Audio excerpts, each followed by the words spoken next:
सकाळ सकाळ सगळ्यांना तर आज केलं तर इडली सांबर आप्पे तर इडली म्हणजे अजून होते काढले असे भांडेत आणि ते त्यांना दिलं डब्यात ते आलते तर ते तुम्ही म्हणता सकाळ सकाळ कशी काय आहे तर माझे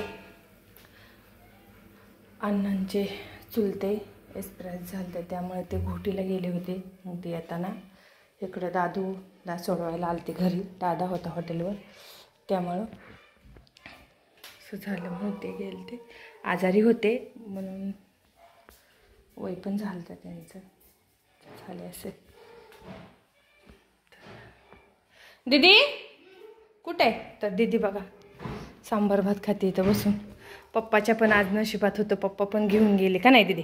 काल पीठच फुगलं नव्हतं म्हणून इडली सांबार नव्हतं केलं धपाटी केली ते गेले ते आज ते घेऊन गेले आज काही त्यांचा व्हिडिओ नाही काढायला वेळ भेटला लय घाई केली 10 मिनटं थांबा म्हणले 20 मिनटं आता सांबार व्हायला इडली व्हायला उशीर लागणारच की तयार झालं तर सगळं पण कुकर लावायला त्याला उशीर झाला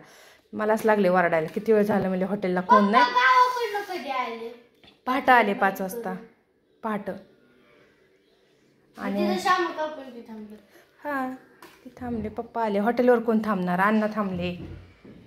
मग हॉटेलसाठी पण यावं लागतं ना लय वेळ जाऊन नाही ना तिथं म्हणजे थांबता येत आधीच आपलं तर असं सकाळ सकाळ आज नाश्त्याला केलेलं आहे दुसरं काही नाही केलं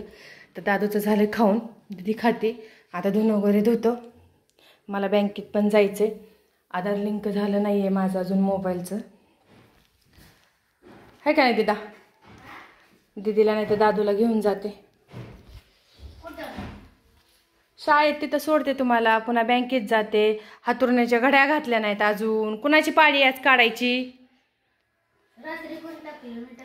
हा दादाचं दादा काढल आपलं आपलं आपण काढायचं दोघींनी हा तर चला मग बरं मी घालते चालते तिला झेपत नाही ना त्यामुळे ती नाही म्हणते बारके घालते पण कसं सवय असावी की आपली कामं आपण करावी म्हणजे कुठे गेलं तरी त्यांना त्रास होऊ नये तर हिंदवी चहा बी वगैरे करते पोहे अजून काही करत नाही हळूहळू शिकवायचं येतात होय येतात म्हणे येतात इडली सांबार कशी खाती बघा की चला मला धुणं धुवायचं आहे धुणं टाकते धुवून आज लय उशीर झालेला आहे तर आता कामावर वेण्या घालते की आधी धुणं धुवू का वेण्या घालू आता वाजल्यात 9:45 झाल्यात होते बघू करते पटकन चला मग या इडली सांबार खायला तुम्ही पण सर्वजण